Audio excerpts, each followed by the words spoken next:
Mana ya Pak?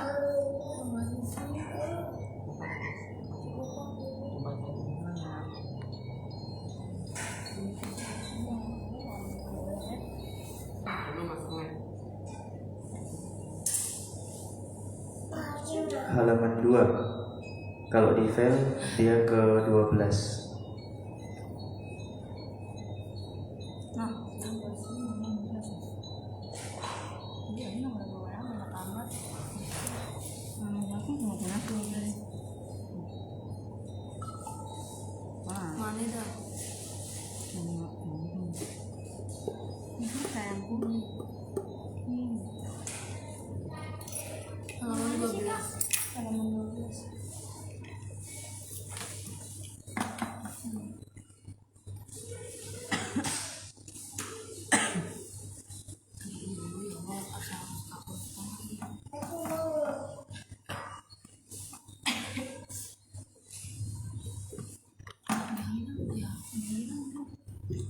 Sudah ada PDF-nya?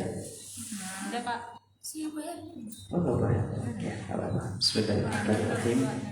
Assalamualaikum warahmatullahi wabarakatuh. Innal hamdalillah nahmaduhu wa nasta'inuhu wa nastaghfiruh wa na'udzu billahi min shururi anfusina wa min sayyiati a'malina. Man yahdihillahu fala mudilla lahu wa man yudlilhu fala hadiya lahu. Asyhadu an la ilaha illallah wa asyhadu anna Muhammadan 'abduhu wa rasuluhu la nabiyya wa la rasula ba'dahu. Allahumma inna nas'aluka ilman nafi'an wa rizqan thayyiban wa 'amalan mutaqabbala.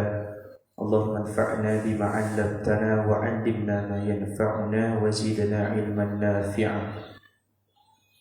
Amin ya rabbal alamin. Alhamdulillah.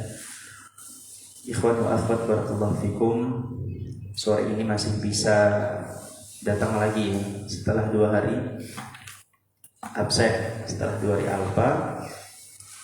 Yang sebelumnya kita rencanakan rutin ya, tapi mungkin dari antum banyak yang punya kesibukan, gak masalah ya. Setidaknya meskipun tidak bisa istiqomah rutin, tapi tetap kita laksanakan ya. Kata para ulama, ma la yudraku kulluhu la yudraku julluhu.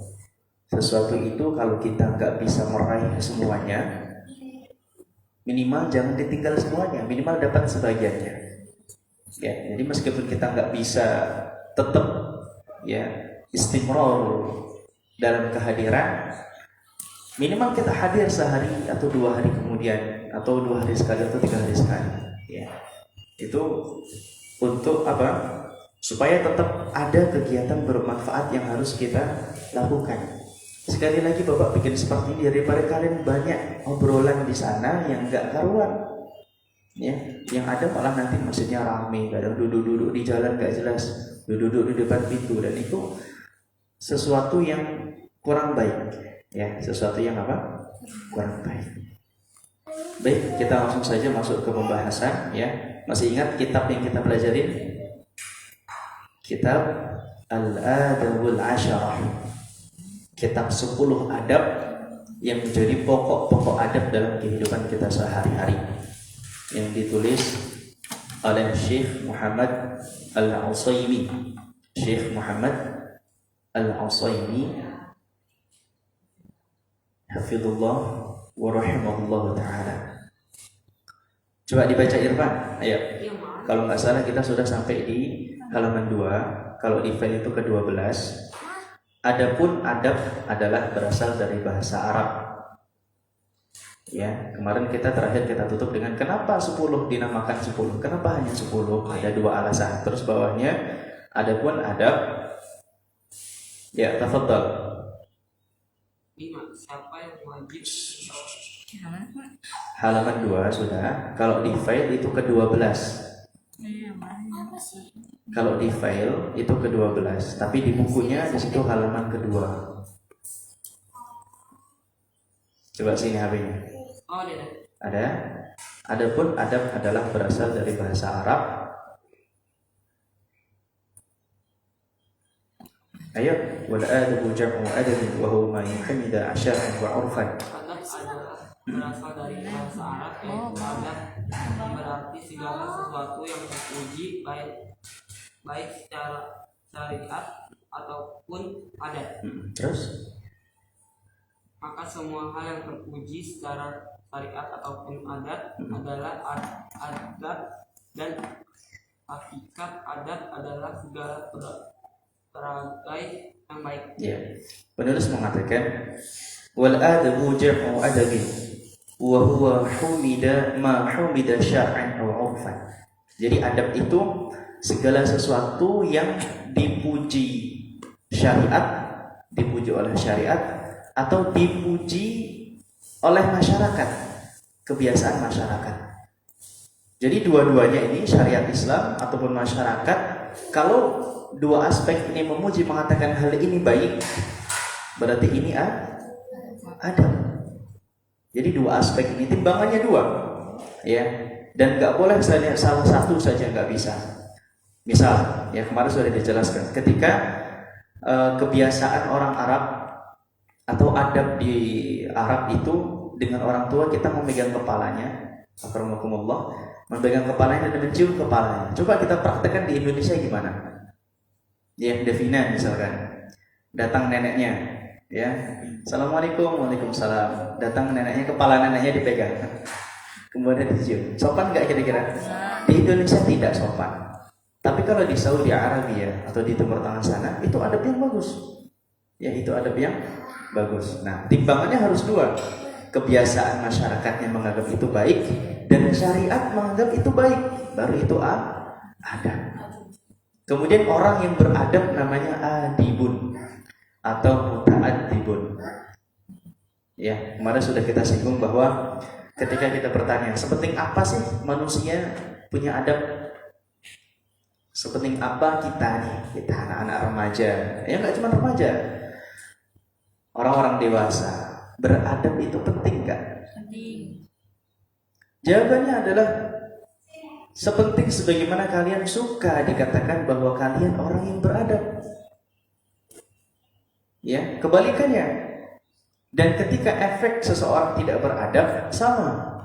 Halam sahlan Ibrahim. Aintakal hajah? Aina. Ya, sebentar ikhwan.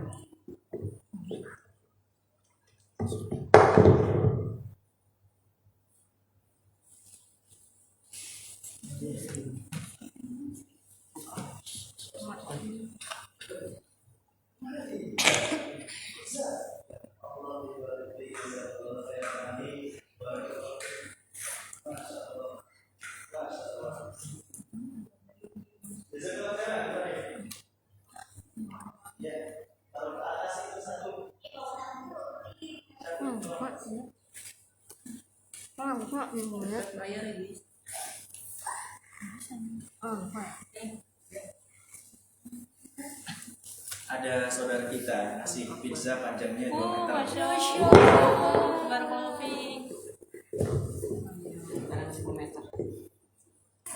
Bismillah, alhamdulillah, wassalatu wassalamu ala rasulillah wa ala alihi wa sahbihi wa man. Kita lanjut. Ya, sebagaimana kita apa tadi? Tidak suka ketika kita dicap atau diklaim atau dikatakan bahwa kita nggak beradab. Ada orang misalkan kenal sama Irfan. Oh Irfan, oh itu anaknya. Oh ya nggak punya adab itu ya. Gimana perasaannya Pak? Marah. Ya, sesak di hati, sesak di hati. Sebaliknya, kita suka ketika kita dibilang, oh Masya Allah ya, Mbak Feni, oh Kak Feni, oh Feni kenal-kenal yang itu ya Masya Allah akhirnya baik. Kita suka dibilang seperti itu. Maka dari ini saja kita tahu bahwa kita mau nggak mau harus beradab. Dan faktanya teman-teman sekalian, ketika kita bermasyarakat ya, kalau individual itu terserah antum, bainakum wa bainallah, antara kalian dengan Allah. Tapi ketika kita berinteraksi dengan orang lain, ketika ada ikatan hablum minan nas, mau gak mau memang kita harus beradab. Coba sekarang ketika ada seseorang atau antum lah ya, di sekolah jadi murid berprestasi ya, nilainya 90 semua, menang juara sana, lomba di sana menang, di mana-mana menang. Ketika pulang ke rumah berinteraksi dengan orang lain, apa yang ditanya orang lain ke antum? Apakah nilainya? Apa yang dilihat orang lain dengan antum? Apakah isi rapornya? Tidak. Ya. Melainkan yang mereka lihat, yang orang lain lihat dalam diri kita adalah perilaku kita. Maka nggak berlaku nilai kalian 90 di rapor, ya. Mumtaz semua di rapornya, di ijazahnya, tapi perangai kalian 0 besar. Nggak akan dianggap. Nggak akan apa? Nggak akan dianggap. Sebaliknya, ketika mungkin kalian qadarullah masyafa'ala, kurang diberikan kemampuan, kurang diberikan intelektual yang tinggi oleh Allah Subhanahu wa taala, tapi kalian punya kelebihan dalam adab kalian, tata krama kalian, sopan santun kalian dan masyarakat, itu nanti dilihat mereka. Apalagi dengan orang tua. Ya, mungkin kita di rapor kita nilai standar 70, 80, 85. Tapi adab kita bagus. Ya, akhlak kita bagus. Yakin 100%. Guru-guru juga akan suka dengan kita. Orang tua apalagi, masyarakat yang lain apalagi. Gitu ya. Jadi mau nggak mau kita harus beradab. Terus Irfan. Ya. Timbangan adab atau yang lain gantian. Syakila ya. Syakila. Timbangan adab. Adab yang baik itu adalah adab yang ditimbang dan dibentuk oleh dua hal pokok. Hukum syariat dan kebiasaan adat. Bentar. Oh nih, adab yang baik itu adalah itu. Ya. Adab yang baik itu adalah adab yang ditimbang dan yang dibentuk oleh dua hal pokok, hukum syariat dan kebiasaan dan adat. Lanjut. Terus Dan dua dasar pokok ini adalah sebaik-baik timbangan dan sumber dalam mencetak dan membentuk karakter agar seseorang memiliki adab dan akhlak yang agung. Dua hal ini telah mendahului umat muslimin dalam pembentukan karakter dan adab dibandingkan dengan tulisan-tulisan orang-orang barat yang dielu-elukan oleh umat manusia zaman ini. terus Yang mereka sebut protokol dan etiket atau apapun itu namanya. Namun, sungguh apa yang sudah dibawa oleh syariat ini ataupun kebiasaan dan adat yang di atasnya umat Islam ini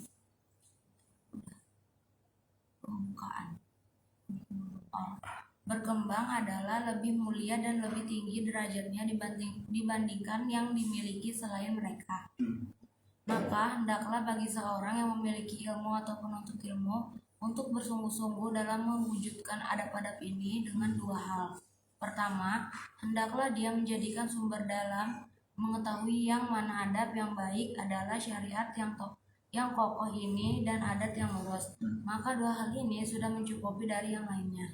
Kedua, hendaklah dia mempraktekkan adab-adab ini dan mewujudkannya dalam kehidupannya sehari-hari. Maka sungguh penuntut ilmu adalah seharusnya yang paling kokoh berdiri di garda terdepan dalam mempraktekkan adab yang mulia dan menjadi orang yang berakhlak agung.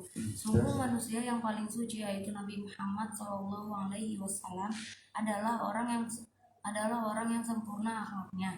Maka orang yang ingin mendapati warisan ilmunya haruslah yang paling meniru dan mencontoh beliau dengan mengikuti hidayah akhlak dan adabnya sallallahu alaihi wasallam. Alhamdulillah, wassalatu wassalamu ala rasulillah amma ba'du. Jadi sebenarnya ikhwan wa akhwat barakallahu fikum, adab, etika atau sopan santun itu sudah Islam dahului. Sebelum kebudayaan Eropa, kebudayaan Arab mengatakan etika, sopan santun, hak asasi manusia dan seterusnya. Sudah jauh-jauh ratusan tahun bahkan ribuan tahun yang lalu Islam mengajarkan adab. Islam mengajarkan tata krama. Ya, banyak kita dapati ya. Misalkan hadis Nabi alaihi salatu wasallam, khairun nasi anfa'ukum linnas. Ketika Nabi mengatakan manusia yang terbaik adalah manusia yang bermanfaat bagi orang lain. Kalau dikatakan bermanfaat, yang paling baik nih yang bermanfaat bagi orang lain. Berarti ketika kita tidak bermanfaat atau membahayakan orang lain, jadi manusia yang apa? Yang buruk.